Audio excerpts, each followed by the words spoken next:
السلام علیکم ورحمۃ اللہ وبرکاتہ۔ محترم بزرگوں، دوستوں، عزیز ساتھیوں اور پیاری ماں بہنوں، اللہ تعالیٰ کا سب سے پہلے تو ہم شکر ادا کرتے ہیں کہ اس نے ہمیں علم دین حاصل کرنے کے راستے پر لگایا ہوا ہے۔ ہم جو کچھ علم دین حاصل کر رہے ہیں، چاہے سوالات کے ذریعے، سننے کے ذریعے، کتابوں کے پڑھنے کے ذریعے، یہ تمام چیزیں نیکیوں کے اندر کاؤنٹ ہوتی ہے۔ اللہ تبارک و تعالیٰ کا ایک حکم ہم زندہ کرتے ہیں کہ فَاسْأَلُوا أَهْلَ الذِّكْرِ إِن كُنتُمْ لَا تَعْلَمُونَ۔ اگر تمہیں کسی چیز کا نالج نہیں ہے، کسی چیز کے بارے میں تم جانتے نہیں ہو، تو اس کے بارے میں جان کر لوگوں سے رابطہ قائم کرو۔ تو ہم علماء کرام سے رابطہ قائم کرتے ہیں۔ بہت سارے بھائیوں اور بہنوں نے ہم سے بھی سوالات کیے ہیں، تو انشاءاللہ ہم کوشش کریں گے کہ آپ کے سوالات کے بڑے مختصر اور بہت ہی آسان الفاظ میں جوابات دے دیں، تاکہ آپ کو عمل کرنے میں کوئی دشواری نہ ہو، کوئی مشقت اور تکلیف نہ ہو۔ تو سب سے پہلا سوال کیا ہے ہماری ایک بہن نے، وجیہہ نیاز نے۔ وہ پوچھتی ہیں السلام علیکم۔ وعلیکم السلام ورحمۃ اللہ وبرکاتہ۔ ان کا سوال یہ ہے کہ مجھے وضو کرتے وقت اور وضو کے بعد ایسا لگتا ہے کہ ہوا خارج ہو گئی ہے، اس کا حکم کیا ہے؟ دیکھیے بہن، جب تک آپ کو یقین نہیں ہوتا کہ آپ کی ہوا خارج ہوئی ہے، تب تک آپ کا وضو ٹوٹتا نہیں ہے۔ جب یقین ہو جاتا ہے، اور یقین کب ہوگا؟ یقین دو صورتوں میں ہوگا۔ پہلی صورت تو یہ ہے کہ ہوا کے خارج ہونے کی آواز آ جائے۔ دوسری بات یہ ہے کہ ہوا کے خارج ہونے کے بعد بدبو محسوس ہو۔ یہ دو چیزیں ایسی ہوتی ہیں جن کی وجہ سے یقین ہوتا ہے کہ ہوا خارج ہو گئی ہے۔ جب ایسی دونوں چیزیں پائی جائے گی، تب آپ کا وضو ٹوٹے گا۔ صرف وہم کی وجہ سے، خیال کی وجہ سے، شک اور شبے کی وجہ سے آپ کا وضو ٹوٹے گا نہیں۔ اس کے بعد میں اگلا سوال کیا ہے ریاض لاری صاحب نے۔ پوچھتے ہیں السلام علیکم۔ جی وعلیکم السلام ورحمۃ اللہ وبرکاتہ۔ مفتی صاحب، گٹکا، بیڑی، سگریٹ، پان، زردہ والا اس طرح کی چیزیں کھانا کیسا ہے؟ اگر ان کی تجارت کی جائے گی تو تجارت کا حکم کیا ہے؟ بہت سارے لوگ حافظ عالم ہونے کے باوجود کثرت سے کھاتے ہیں۔ دیکھیے ریاض صاحب، جو چیزیں انسانی صحت کو تکلیف پہنچا سکتی ہے، ان تمام چیزوں کا استعمال کرنا شریعت نے منع فرمایا ہے۔ جو بھی چیز ہماری صحت کو نقصان پہنچا سکتی ہے، ایسی چیزوں کو نہ آپ کھا سکتے ہیں اور نہ ہی ان کی تجارت کر سکتے ہیں۔ شراب کا جو معاملہ ہے، یہ حرام ہے۔ قرآن کریم میں صاف صاف طور پر اللہ تعالیٰ نے شراب کے بارے میں حکم دیا ہے کہ تم شراب کے بالکل قریب بھی مت جاؤ۔ اس کے اندر فائدے بھی ہے، نقصانات بھی ہے، لیکن جو فائدے ہیں بڑے کم ہیں اور نقصانات زیادہ ہے۔ شراب کو اللہ تعالیٰ نے حرام کیا ہے۔ اب جو بھی ایسی چیزیں ہیں جو شراب کے درجے میں ہوتی ہے، جن کی وجہ سے نشہ پیدا ہوتا ہے، انسان اپنی عقل کو کھو دیتا ہے، ویسی تمام چیزیں ان کا استعمال کرنا، کھانا پینا ہمارے لیے حرام ہوگا۔ اب رہی آپ کی بات کہ گٹکا، زردی والا پان وغیرہ، تو یہ چیزیں حرام تو نہیں ہوگی، کیونکہ اس میں اتنا نشہ نہیں ہوتا ہے کہ آدمی اپنی عقل کھو دیتا ہے، اول فول بکتا ہے۔ ایسی چیزیں اس میں نہیں پائی جاتی۔ البتہ ان تمام چیزوں کے استعمال کرنے کی وجہ سے ہماری صحت پر منفی اثرات پڑتے ہیں، ہماری صحت بگڑتی ہے، کینسر جیسی بیماریاں پیدا ہوتی ہے۔ تو ایسی تمام چیزوں کے استعمال سے ہر فرد مسلم کو بچنا ضروری ہے۔ ان تمام چیزوں کی تجارت کرنا اور ان کا کاروبار کرنا حرام تو نہیں کہا جا سکتا، البتہ مکروہ ضرور ہوگا۔ ان کی تجارت کرنا بھی بہتر نہیں ہے اور ان تمام چیزوں کو کھانا بھی بہتر نہیں ہے۔ اس کے بعد اگلا سوال کیا ہے وجیہہ نیاز نے۔ بعض دفعہ ناخن بڑے ہونے کی وجہ سے اس میں انک وغیرہ لگ جاتی ہے، تو کیا اس صورت میں ہمارا وضو درست ہوتا ہے یا نہیں؟ دیکھیے، وضو اور غسل کرنے سے پہلے ہمیں چیک کر لینا ہے کہ ہمارے جسم کے کسی حصے پر کوئی ایسی ناپاکی یا کوئی ایسی چیز نہ لگی ہو جس کے موجود ہوتے ہوئے پانی اندر تک پہنچتا نہیں ہے۔ اگر ایسی چیزیں موجود ہے تو آپ انہیں نکال کر ختم کر دیں۔ ناخن جو ہوتے ہیں، تو یہ جو ناخن بہت زیادہ بڑے ہوتے ہیں، بڑے ناخنوں کو کاٹنا انتہائی ضروری ہے۔ ہر ہفتے آپ کو کوشش کرنی ہے کہ آپ ناخنوں کو کاٹ لیں، لیکن بار بار ناخنوں کے کاٹنے کے باوجود بھی ناخنوں کے اندر والے حصے میں اگر کوئی میل کچل جم جاتی ہے، مٹی وغیرہ پھنس جاتی ہے، آٹا چلا جاتا ہے، یا پھر کوئی ایسی چیز چلی جاتی ہے جس کے موجود ہوتے ہوئے پانی ناخنوں کے اندر پہنچ جاتا ہے تو آپ کا وضو ہو جائے گا۔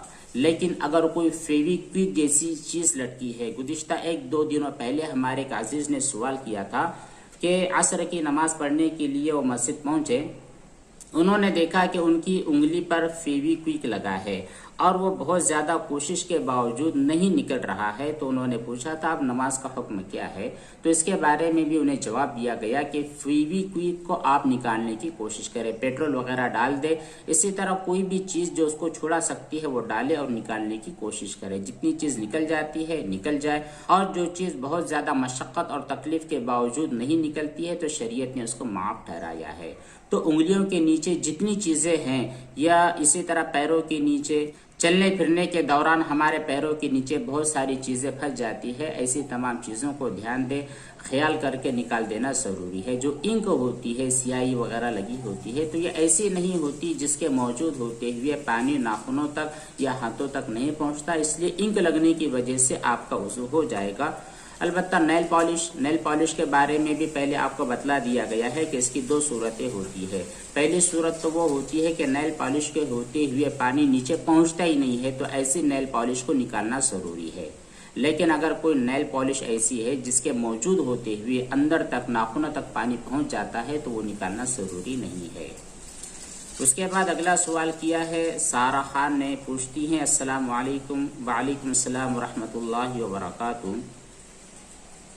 مفتی صاحب بہت بہت شکریہ، آپ نے ہمارے سوالوں کا جواب دیا۔ جی جزاکم اللہ خیرہ۔ ہماری تو کوشش یہی ہوتی ہے کہ آپ جو بھی سوالات کریں ان کے بارے میں پہلے تفصیلی طور پر ہم مطالعہ کر لیں کہ جو ہم آپ کو جواب دینا چاہ رہے ہیں وہ جوابات صحیح ہے یا نہیں، کوشش کرتے ہیں، ہمارے علم کے اندر بھی اضافہ ہوتا ہے اور آپ کو بھی دینی باتیں پتہ چل جاتی ہے۔ اس کے بعد پوچھ رہے ہیں لیکن مفتی صاحب ہمیں یہ مسئلہ صرف اس لیے پیش آ رہا ہے کہ ہم OCD کے مریض ہیں، ہم چاہتے ہوئے بھی کنٹرول نہیں کر پاتے، بہت زیادہ ٹائم لگتا ہے جسم کو دھونے میں، پیروں کو دھونے وغیرہ میں۔ شاید انہوں نے ایک سوال یہ کیا تھا کہ ہم وضو کے دوران اپنے پیروں کو نہ دھوتے ہوئے مسح کر سکتے ہیں یا نہیں، تو جواب بھی دیا گیا تھا۔ ماشاءاللہ دیکھیے، ہمیں جو تکلیف ہوتی ہے، جو بیماری ہوتی ہے، ہر بیماری کا علاج موجود ہے، آپ علاج کیجئے۔ اگر آپ OCD کے مریض ہیں، اگر آپ کے ذہنوں میں بار بار خیالات پیدا ہوتے ہیں، لگاتار وہی باقی رہتے ہیں، تو اس کے بارے میں پہلی چیز تو آپ کو کرنا یہ ہے کہ ان کی طرف دھیان اور توجہ دینا چھوڑ دینا ہے اور اللہ تعالیٰ کی طرف متوجہ ہونا ہے، بار بار توبہ اور استغفار کے اندر مشغول ہونا ہے۔ جو یہ اثرات ہوتے ہیں، خیالات ہوتے ہیں، یہ شیطان کی جانب سے ہوتے ہیں۔ اگر ہم نے اپنے کسی ایک خیال کو فالو کیا، اس کے اوپر عمل کیا، تو بار بار ہمارے ساتھ یہی حالات پیش آتے رہتے ہیں۔ تو جو خیالات ہوتے ہیں یہ ذہن سے نکال دیں، آپ صرف فرائض پر عمل کریں، سنت پر عمل کریں، اس سے زیادہ آپ بالکل نہ بڑھیں۔ اسی طرح اگر آپ وضو کر رہے ہیں تو جو فرائض ہے ان فرائض پر عمل کریں، ایک ایک مرتبہ پورے اعضاء کو دھو لے، سر کا مسح کر لے اور سنت پر عمل کرے۔ 3 مرتبہ تمام اعضاء کو دھونے کی وجہ سے یقینی طور پر پاکی اور طہارت حاصل ہو جاتی ہے۔ سنت سے زیادہ آپ ہرگز نہ کریں۔ پیر کو صرف آپ 3 مرتبہ دھو لے، آپ کا پیر 100% پاک ہو جائے گا، آپ کے ہاتھ پاک ہو جائیں گے۔ اب اگر آپ 4 مرتبہ دھو رہے ہو، 5ویں اور 6 مرتبہ دھو رہے ہو تو یہاں پر 2 گناہ ہے۔ پہلا گناہ تو یہ ہے کہ آپ نے شریعت کی مخالفت کی، دوسرا گناہ پانی کو ضائع اور برباد کرنے کا ہوگا۔ اس کے بعد اگلا سوال کیا ہے وجیہہ نیاز نے ہی، ہم اپنی زندگی کو کیسے چینج کر سکتے ہیں؟ بعض دفعہ بہت زیادہ مایوسی ہونے لگتی ہے اور ایسا لگتا ہے کہ دین پر عمل نہیں کر سکتے۔ جی دیکھیے محترمہ، دین اللہ تبارک و تعالیٰ نے ہمارے لیے پسند فرمایا ہے۔ قرآن کریم میں ارشاد ہے کہ ان الدین عند اللہ الاسلام، اللہ تعالیٰ کے نزدیک جو سب سے زیادہ چہیتا اور پسندیدہ دین ہے وہ دین اسلام ہے۔ اسی طرح اللہ تعالیٰ نے ایک جگہ ارشاد فرمایا الیوم اکملت لکم دینکم واتممت علیکم نعمتی ورضیت لکم الاسلام دینا، میں نے تمہارے لیے جو دین پسند کیا ہے، میں جس دین کے لیے راضی ہوا ہوں وہ دین اسلام ہے۔ دین اسلام دین فطرت ہے، اس پر عمل کرنا کچھ بھی مشکل نہیں ہے، بہت آسان ہے۔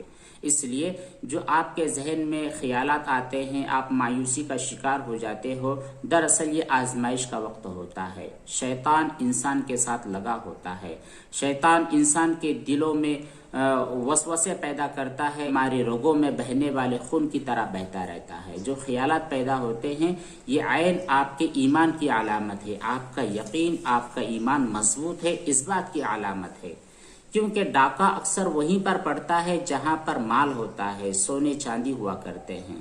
جس انسان کے دل میں ایمان ہے، اس کا ایمان مضبوط ہے، ظاہر بات ہے اس کے پاس ایک بڑی دولت ہے، اور شیطان وہاں پر ڈاکہ مارنے کی کوشش کرتا ہے۔ آپ اطمینان کے ساتھ شریعت اور سنت پر عمل کرتے رہیں، جو باتیں آپ کو پتہ ہے ان پر عمل کرتے رہیں، جو باتیں آپ کو پتہ نہیں ہے قرآن کریم کو پڑھتے رہے، اس کو سمجھنے کی کوشش کرے، احادیث مبارکہ پڑھتے رہیں، دین کی جو کتابیں ہیں ان تمام کتابوں کا مطالعہ کرتے رہے، علماء کرام سے رابطہ قائم کرتے رہے، ان کی نگرانی میں آپ اپنی زندگی گزارتے رہے، اہل اللہ کی صحبت اپنا لے، اور جو اللہ والے جو وظائف اوراد بتلاتے ہیں ان اوراد و وظائف کے مطابق اپنی زندگی کو گزارتے رہیں، اللہ تعالیٰ سے عافیت کی دعا بھی مانگتے رہیں۔ اس کے بعد اگلا سوال کیا ہے ریاض لاری صاحب نے کہ اگر مسوڑوں سے خون آ جائے تو کیا ہمارا منہ ناپاک ہو جاتا ہے؟ جی دیکھیے، جس وقت منہ سے خون نکلے، مسوڑوں سے نکلے، دانتوں سے نکلے یا زبان سے نکلے، کہیں سے بھی خون نکلے، تو خون نکلنے کی وجہ سے وضو اس وقت ٹوٹتا ہے جبکہ خون کی مقدار زیادہ ہو جائے۔ جو تھوک ہے یہ تھوک ہمارا کم ہو، اور خون جس کی لالی ہوتی ہے، ریڈ کلر ہوتا ہے، یہ زیادہ ہو، تو اس وقت ہمارا وضو ٹوٹتا ہے۔ ظاہر بات ہے جب وضو ٹوٹے گا تو پھر منہ کے اندر والا حصہ بھی ناپاک ہوگا۔ یہ الگ بات ہے کہ وضو میں منہ کے اندر کا حصہ دھونا فرض نہیں ہے، لیکن کلی وغیرہ کر کے آپ اپنے منہ کے اندر جو نجاست ہے، جو خون پھیل چکا ہے، اس کو ختم کر دیں۔ اگلا سوال ہے ریاض صاحب کا ہی۔ السلام علیکم مفتی صاحب، میرا سوال یہ ہے کہ اگر ناپاک پانی سے کسی دروازے کو دھل دیا جائے، بعد میں وہ دروازہ سوکھ جائے اور اس پر جو زنگ لگا ہے وہ زنگ ہمارے کپڑوں پر لگ جائے تو کیا کپڑا ناپاک ہوگا یا ناپاک نہیں ہوگا؟ جی دیکھیے، جس چیز کو آپ نے ناپاک چیز سے دھو دیا ہے بعد میں اس کو پاک چیز سے دھونا ضروری ہے۔ جس دروازے کو آپ نے گندے اور ناپاک پانی سے دھویا ہے تو وہ جو ناپاک دروازہ تھا وہ پاک نہیں ہوا، دوبارہ آپ کے لیے ضروری ہے کہ کسی پاک پانی سے اس کو دھو لے۔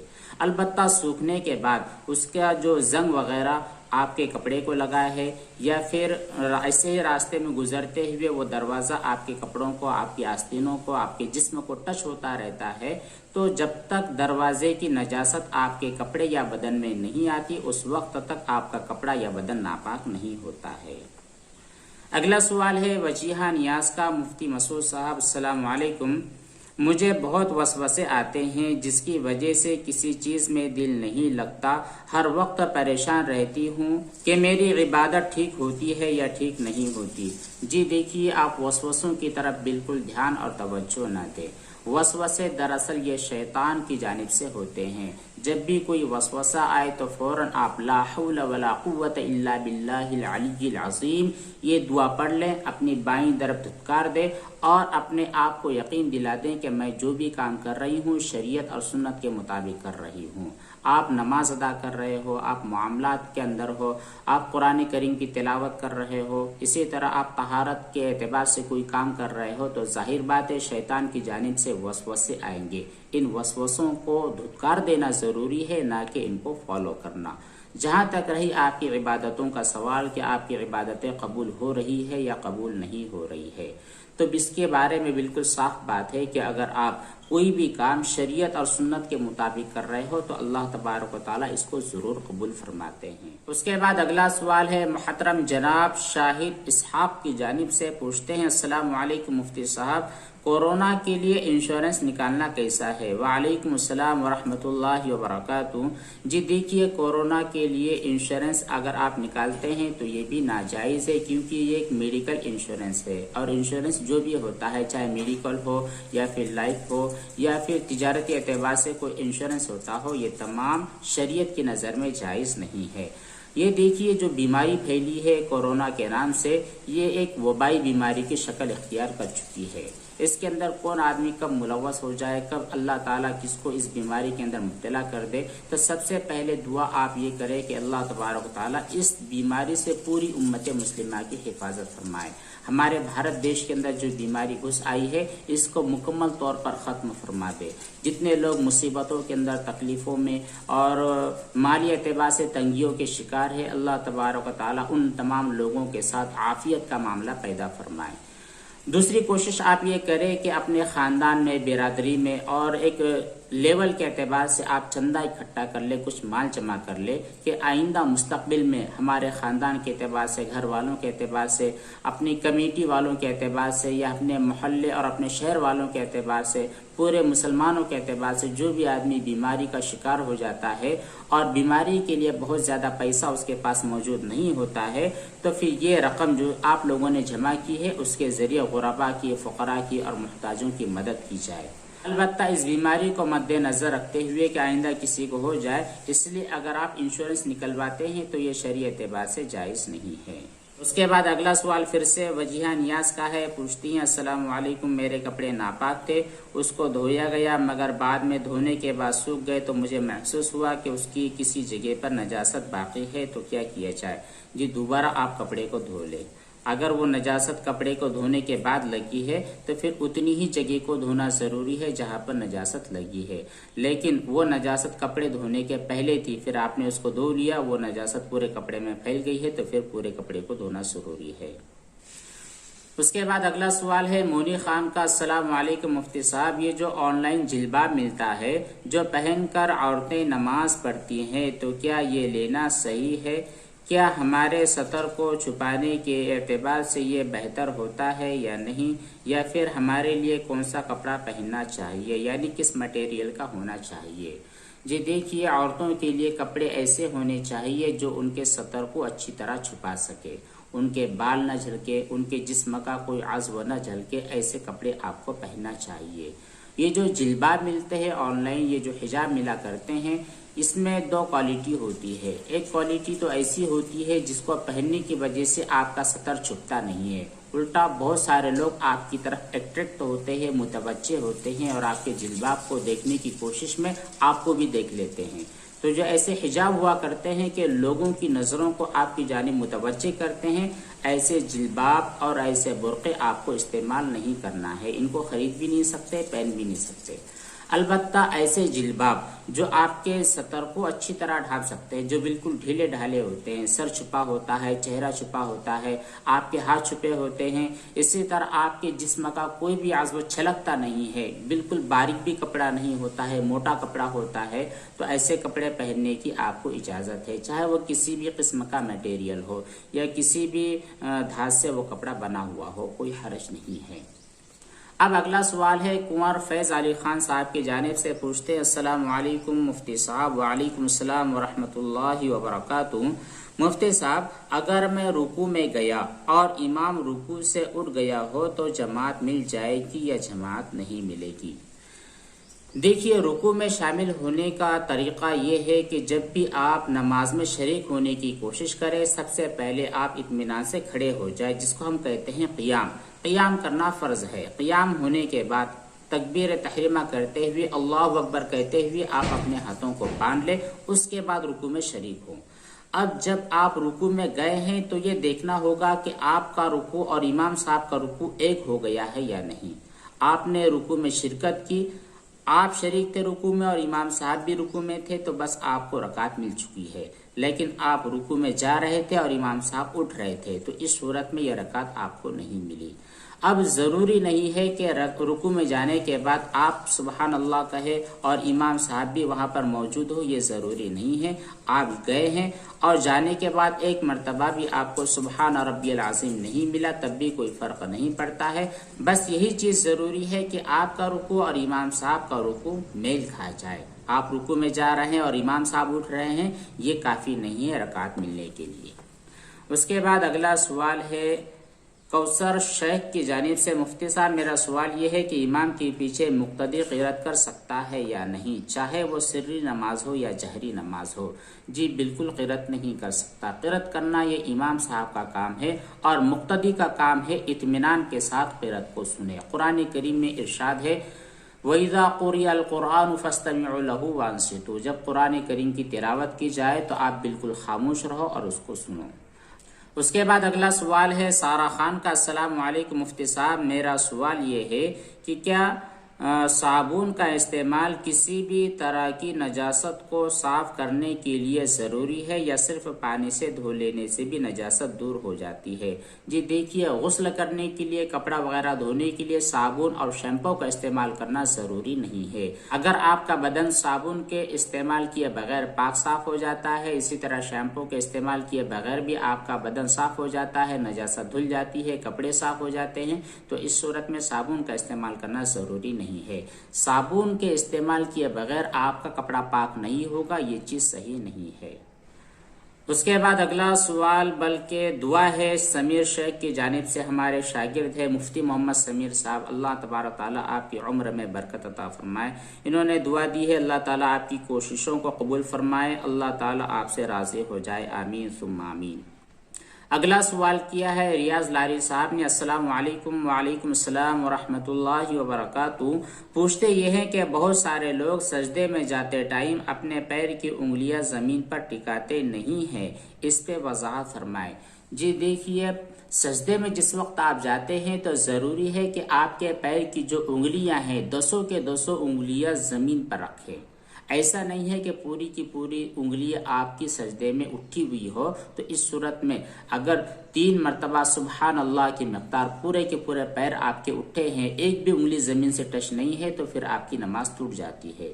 کوشش کرے کہ پوری کی پوری انگلیاں زمین سے لگی ہو اور اس طرح دبی ہو کہ جو ان کے سرے ہیں قبلے کی جانب ہو۔ لیکن اگر سجدے کی حالت میں پورے پیر آپ کے اوپر اٹھ جاتے ہیں اور 3 مرتبہ سبحان اللہ کی مقدار اٹھے رہتے ہیں، تو اس صورت میں آپ کی نماز فاسد ہو جاتی ہے۔ بہت سارے لوگ اس میں توجہ نہیں دیتے اور غفلت کا مظاہرہ کرتے ہیں، تو انہیں سمجھنا چاہیے۔ اب اگلا سوال کیا ہے حافظ کوثر جمال صاحب نے، السلام علیکم۔ وعلیکم السلام ورحمۃ اللہ وبرکاتہ۔ ان کا پوچھنا یہ ہے کہ مسجد میں کس کے لیے سونا جائز ہے؟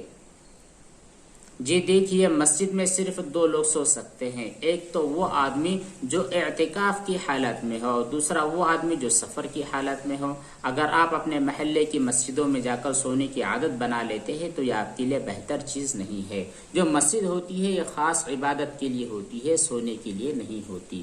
لیکن آدمی کوئی مسافر ہے، اس کا یہاں پر کوئی مکان نہیں ہے، کہیں پر رکنے کی اس کو گنجائش نہیں ہے، تو اس صورت میں ایسے مسافر شخص کو بھی مسجد میں سونے کی اجازت ہے۔ اور جو آدمی اعتکاف کی حالت میں ہوتا ہے تو اس کو گھر جانے کی اجازت نہیں ہوتی، اس لیے شریعت میں معتکف آدمی کو بھی مسجد میں سونے کی اجازت ہے۔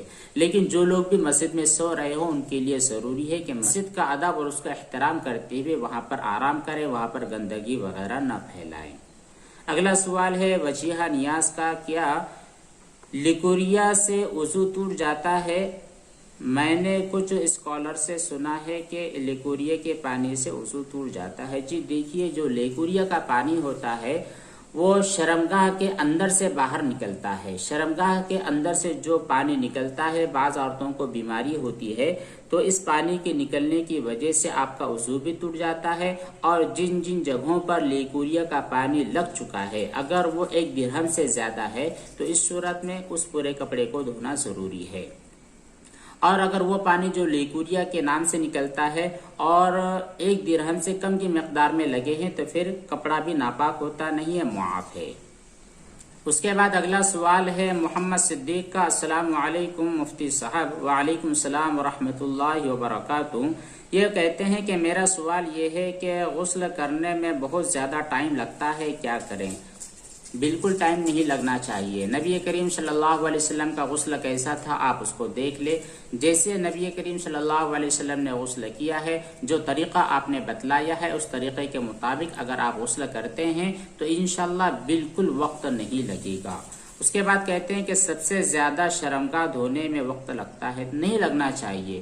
شرمگاہ اس لیے دھوئی جاتی ہے کہ اگر ہمارے جسم کے اوپر کوئی نجاست لگی ہو تو وہ نجاست دور ہو جائے۔ غسل میں چونکہ ہم پورے جسم پر اچھی طرح پانی بہا لیتے ہیں اور ہمارے جسم کے اوپر کوئی ناپاکی لگی ہو اس کو ہم پہلے دھوتے نہیں ہیں، ویسے ہی پورے جسم پر پانی ڈال دیتے ہیں تو وہ نجاست پورے جسم پر پھیل جاتی ہے۔ اس لیے ہمیں شرمگاہ کو دھونا ہے اور جہاں جہاں پر نجاست لگی ہے ان تمام اعضاء کو دھونا ہے۔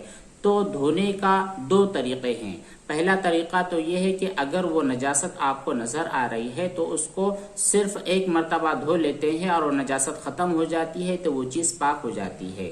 لیکن وہ نجاست جو آپ کے بدن یا کپڑے پر لگی ہے اور نظر نہیں آتی ہے تو اس کو 3 مرتبہ دھو لینے سے وہ چیز پاک ہو جاتی ہے۔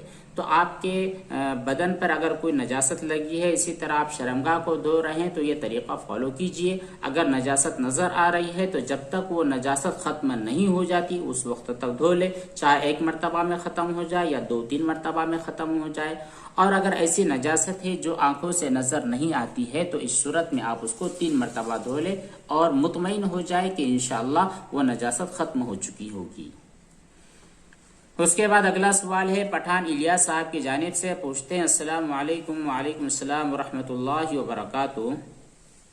غسل کرتے وقت جسم پر صابن لگانا ضروری ہے یا نہیں؟ جی بالکل ضروری نہیں ہے۔ اگر غسل کرتے وقت ہمارے بدن کو ہم صرف 3 مرتبہ پانی سے اچھی طرح دھو لیتے ہیں، شیمپو کا استعمال نہیں کرتے، اسی طرح صابن کا استعمال نہیں کرتے، تب بھی ہمارا غسل صحیح ہو جاتا ہے، ہم پاک ہو جاتے ہیں۔ اب اس کے بعد آخری سوال کیا ہے حضرت مولانا حافظ محمد توصیف صاحب نے اور پوچھا ہے کہ ایک شخص ہے جو بالکل ضعیف ہے، بہت بوڑھا ہے، اتنا کمزور ہے کہ یہ رمضان میں روزے نہیں رکھ سکتا ہے، تو اب ان کے روزے کا حکم کیا ہوگا؟ اگر روزہ رکھتے ہیں تو بالکل مرنے کا ڈر ہے، اور اگر روزہ نہیں رکھتے ہیں تو پھر روزوں کی قضا کا حکم کیا ہوگا؟ جی دیکھیے، ایسے شخص کو شریعت کی اصطلاح میں کہا جاتا ہے شیخ فانی، یعنی اب یہ بالکل اپنی زندگی کے آخری موڑ پر ہے، صحت مندی کی کوئی علامت نہیں ہے، کوئی امید نہیں ہے، تو یہ شخص شیخ فانی کے حکم میں ہے۔ روزے رکھنا ضروری نہیں ہے، البتہ روزوں کا فدیہ ادا کرنا ضروری ہے، یعنی ایک روزے کے بدلے 1.25 کلو گیہوں یا اس کی رقم کو صدقہ کرنا ضروری ہوگا۔ یہ تھے چند سوالات اور ان کے جوابات جو آپ کی خدمت میں پیش کیے گئے ہیں۔ جن لوگوں نے سوالات کیے ہیں ان تمام کو تو فائدہ حاصل ہی ہوگا، لیکن جن لوگوں نے سوالات نہیں کیے ہیں اور وہ اس ویڈیو کو دیکھ رہے ہیں تو اللہ تعالیٰ کی ذات سے امید ہے کہ ان کے دلوں میں اس قسم کے اگر سوالات ہوں گے تو انشاءاللہ ان تمام لوگوں کو بھی فائدہ حاصل ہوگا۔ آپ تمام حضرات سے درخواست ہے کہ جن لوگوں نے دعاؤں کی درخواست کی ہے، جو لوگ کسی اعتبار سے پریشان ہے، بیماریوں کے شکار ہے، اللہ تبارک و تعالیٰ ان تمام کو صحت عطا فرمائے، شفا عطا فرمائے۔ جو لوگ مالی اعتبار سے تنگی اور ترشی کے شکار ہے، اللہ تبارک و تعالیٰ ان کی تنگی اور ترشی کو دور فرمائے۔